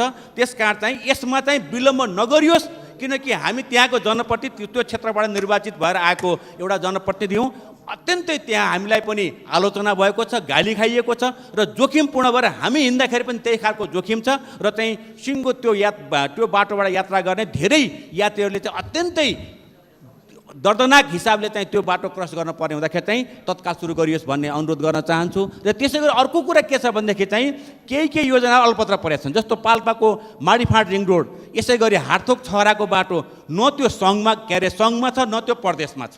त्यसकारण त्यस विषयमा पनि थोरै वर्कआउट होस् भन्ने मैले अनुरोध गर्न चाहन्छु। र त्यसै गरी मैले एउटा बाटो चाहिँ प्रस्ताव गरेको थियो, अत्यन्तै एउटा त्यो सुगम पनि हुने र चाहिँ त्यो क्षेत्रकै त्यो भेगकै एउटा चाहिँ आर्थिक उन्नतिको निम्ति चाहिँ ठुलो प्रभाव पर्ने हुँदाखेरि मैले चाहिँ पाल्पाको चाहिँ दोभान र बोटेगाउँदेखि मरेकबाट काशीभन्ज्याङ धुस्टुङबाट बतासे भएर गुल्मी जोड्ने बाटोको निम्ति मैले प्रस्ताव गरेका थिएँ। तर त्यो प्रस्तावको निम्ति मन्त्रीज्यूले पनि केही सहमत जनाउनु भएको, तर किताबमा आएन। त्यसकारण चाहिँ मैले यो प्रस्ताव गरेको बाटोतर्फ पनि विशेष भौतिक योजना मन्त्रालयले ध्यान पुर्याओस् भन्ने मैले अनुरोध गर्न चाहन्छु। र त्योदेखि बाहेकको अब चाहिँ खेलकुद मन्त्रालयमा अब यो खेलकुदको किताब हेर्दाखेरि चाहिँ पाल्पाको कहीँ पनि नाम छापिएको छैन। गाउँ विकास समितिमा जाने त्यो चाहिँ नियमित रूपमा जाने र चाहिँ त्यो एउटा राष्ट्रिय कार्यक्रमको होला त्यसभित्र, तर पाल्पा लेखिएको छैन। एउटा मात्रै मैले कार्यक्रम दिएको थिएँ, तानसेन नगरपालिकाको वडा नम्बर 9 को चाहिँ दमकडा खेल मैदान, त्यो पनि परेन्छ। त्यस कारण मन्त्रीज्यूलाई यहीँ हुनुहुन्छ, अनुरोध के गर्छु भने नोट गरेर यसलाई कुनै कार्यक्रममा समावेश गरिदिनु हुने, किनकि त्यो अत्यन्तै महत्त्वपूर्ण खेल मैदान भएको हुँदाखेरि त्यसतर्फ पनि माननीय मन्त्रीज्यूले ध्यान पुर्याउनुहुन्छ भन्ने अनुरोध गर्न चाहन्छु। र खानेपानीको सवालमा म थोरै मात्रै भन्न चाहन्छु।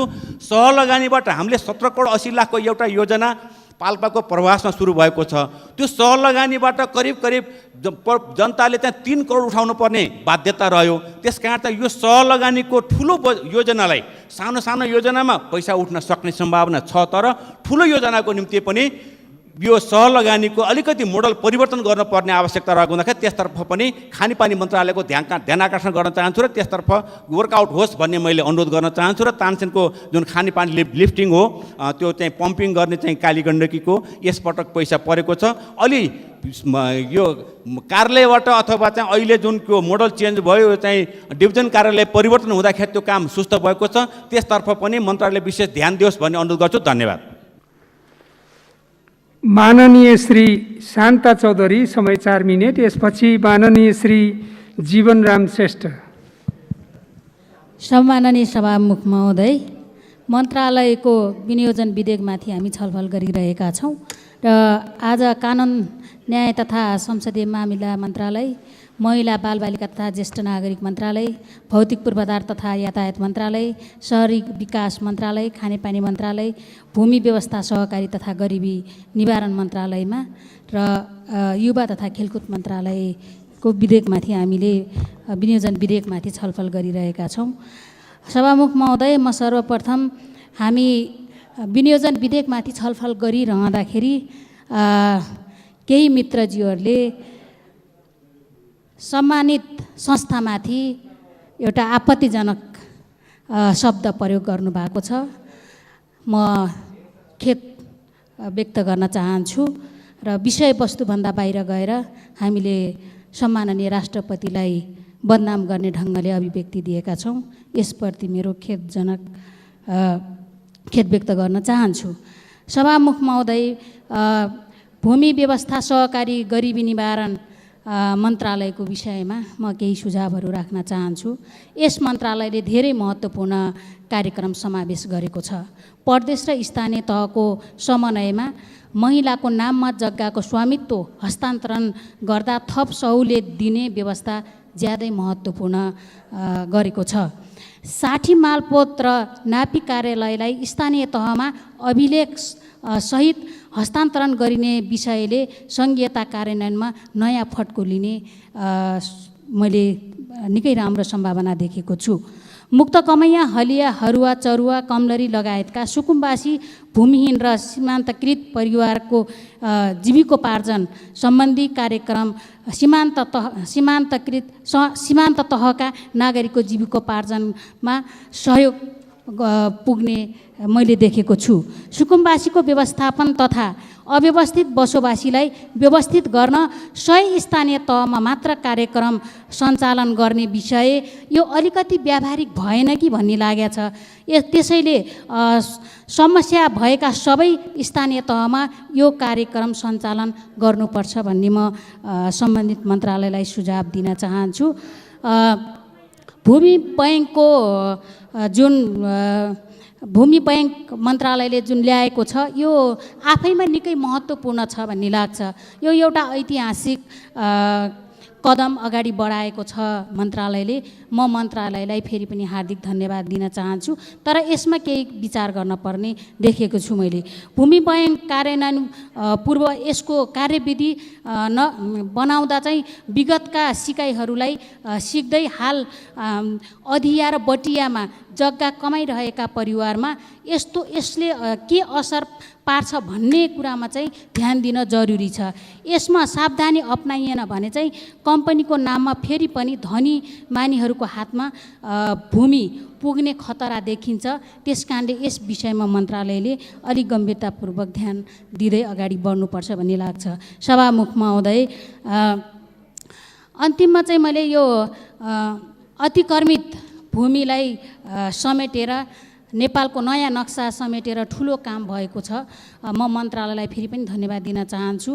अब यो ठाउँको भूमि व्यवस्थापनको समेत काम गरेर चाहिँ सरकारको उपस्थिति दरिलो बनाउन पर्छ भन्ने लाग्छ। म फेरि पनि यो सुझाव दिन चाहन्छु। र सुकुम्बासी समस्या समाधान आयोग बनाएको छ। यो आफैमा निकै महत्त्वपूर्ण कार्य हो। तर केही मित्रहरूले, प्रतिपक्षका मित्रहरूले चाहिँ यो चाहिँ आफ्नो कार्यकर्तालाई पोस्ने खालको काम गरियो भनेर विरोध गर्नु भएको छ। मलाई लाग्छ यो देशका भूमिहीन सुकुम्बासीहरू कुनै एउटा पार्टीको मात्रै हो भन्ने मलाई लाग्दैन। त्यस कारणले अब नेकपालाई नै त्यो समुदायको जिम्मा लगाउनुहुन्छ भने हामी त्यो जिम्मा लिन तयार छौँ र मन्त्रालयले पनि जिम्मा लिएरै यो काम अगाडि बढाएको छ। म यसका लागि पनि हार्दिक धन्यवाद दिन चाहन्छु। र अन्तमा चाहिँ सगरमाथाको उचाइ नेपालले पहिलो पटक नेपालले नै आफ्नै नापेको छ। यो गौरवको कार्य हो भन्ने लाग्छ। र त्यसको उचाइ कति निस्क्यो र कति घट्यो भन्ने कुरा पनि यो मन्त्रालयले यहाँ सदनमा जानकारी गराउन पर्छ र योजनाहरू परेका छन् जस्तो खानेपानी मन्त्रालयका योजनाहरू थुप्रो देखेँ मैले दाङकै हकमा पनि, तर पैसा चाहिँ छैन। त्यस कारणले यसले भोलि बिहान यसले ठुलो समस्या ल्याउँछ। त्यस्तै भौतिक मन्त्रालयले पनि कार्यक्रम एउटा जिल्लामा छ भने फेरि नाम अर्को जिल्लामा छ। यस्तो खालको तरिकाले मान्छेलाई कन्फ्युज बनाउँछ र जिल्लामा द्वन्द्व ल्याउँछ। यो पनि सुधार्न म अनुरोध गर्न चाहन्छु र दाङ जिल्लामा लमाईदेखि घोराई सुरुङ मार्ग छुट्या छ, यो पनि राख्न अनुरोध गर्दछु। धन्यवाद। माननीय श्री जीवनराम श्रेष्ठ, समय 4 मिनट।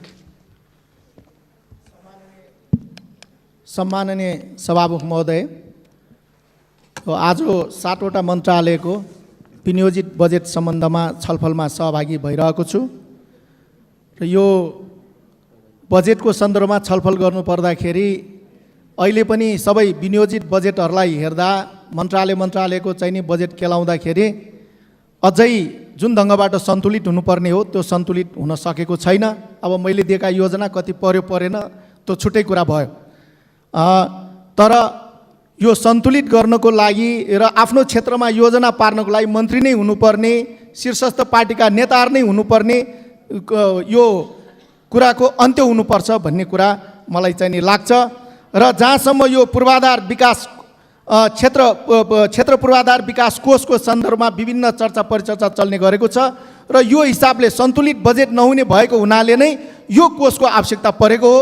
होइन, यो कोषको विकल्पमा हरेक निर्वाचन क्षेत्रमा 1-1 अरब रुपियाँ दाम चाहिँ नि राख्ने र सबै सांसदहरू बसेर निर्णय गर्ने प्रक्रियामा जाने हो भने पनि त्यो उपयुक्त हुन्छ भन्ने कुरा म यहाँ चाहिँ नि राख्न चाहन्छु।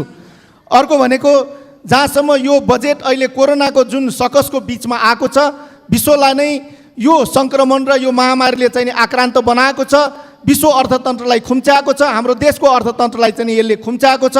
त्यसो भएको हुनाले म मूलतः युवा तथा खेलकुद मन्त्रालयको बजेटमा चर्चा गर्नु पर्दाखेरि यो बजेट कम भयो भन्ने जुन चर्चा भइरहेको छ, विगतको वर्ष र यो चालु वर्ष र आगामी वर्षको सन्दर्भमा चालु वर्षमा जुन खालको राष्ट्रिय गौरवका चाहिँ नि खेलकुद 13औं दक्षिण एसियाली खेलकुद आयोजनाका कुरा, त्यस्तै गरिकन 8औं राष्ट्रिय खेलकुद आयोजनाका कुरा, भौतिक पूर्वाधार निर्माणका कुरा, तयारीका कुरा यी इत्यादिलाई तुलना गर्ने हो भने यो आगामी वर्षमा यो खालको चाहिँ नि एउटा राष्ट्रिय जुन प्रतियोगिता बाहेक अर्को यस्तो खालको अन्तर्राष्ट्रिय चाहिँ नि बृहत प्रतियोगिता हामीले गर्नुपर्ने छैन र जुन ढङ्गबाट खुम्चेको छ त्यसको आधारमा सन्तुलित छ भन्ने मेरो मान्यता हो। त्यसो भएको सामान्य अवस्था भएको भए यो बजेट वृद्धि हुनुपर्ने आवश्यकता थियो, तर जुन ढङ्गबाट अहिले समयको अवस्था छ त्यो हिसाबले सन्तुलित छ। तर मन्त्रालय अन्तर्गत रहेका जुन निकायहरू छन्, नेपाल स्काउट, युवा स्वरोजगार परिषद, युवा स्वरोजगार कोष, युवा परिषद र राष्ट्रिय खेलकुद परिषद, यसमा बजेटलाई हामीले हेर्ने हो भने यसमा राम्रा कार्यक्रमहरू आएका छन् र यो स्काउटलाई पनि हामीले प्रमोट गर्नुपर्ने, नीतिगत रूपमा सम्बोधन गर्नुपर्ने कुराहरूले पनि धेरै कुरा हुन सक्छ। युवा परिषद र युवा कोष आजको आवश्यकता छ। युवा परिषद र राष्ट्रिय खेलकुद परिषदका बिचमा धेरै कामहरूमा सामिप्यता चाहिँ देखिन्छ, त्यसलाई समन्वय गर्नुपर्ने आवश्यकता छ। राष्ट्रिय खेलकुद परिषदको यो विषयमा चर्चा गर्नु पर्दाखेरि जसरी यो चाहिँ नि युवा मन्त्रालयले अहिलेको सरकारले गएका योजनाहरूलाई निरन्तरता दिने, पूर्वाधार निर्माणलाई निरन्तरता दिने कुराहरू यो राम्रो कुराहरू हुन् र त्यस्तै गरिकन खेलाडीहरूलाई आजीवन जुन भत्ता दिने कुराहरूलाई निरन्तरता दिने कुराहरू राम्रो कुराहरू हुन्।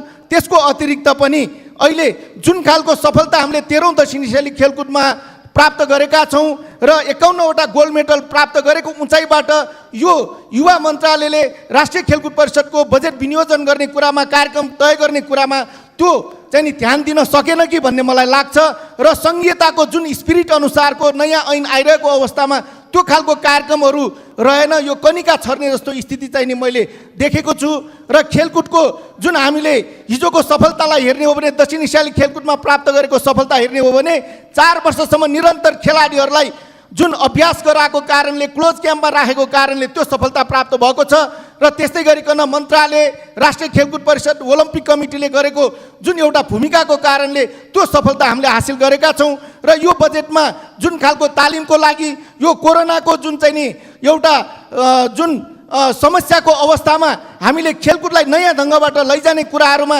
कार्यक्रम चाहिँ नि व्यवस्थित भएको पाइरहेको छैन र त्यस्तै गरिकन हामी अब 8-10 जना प्रशिक्षकहरूलाई तालिम दिएर खेलकुदको उन्नति प्रगतिको कल्पना गर्न सक्दैनौँ।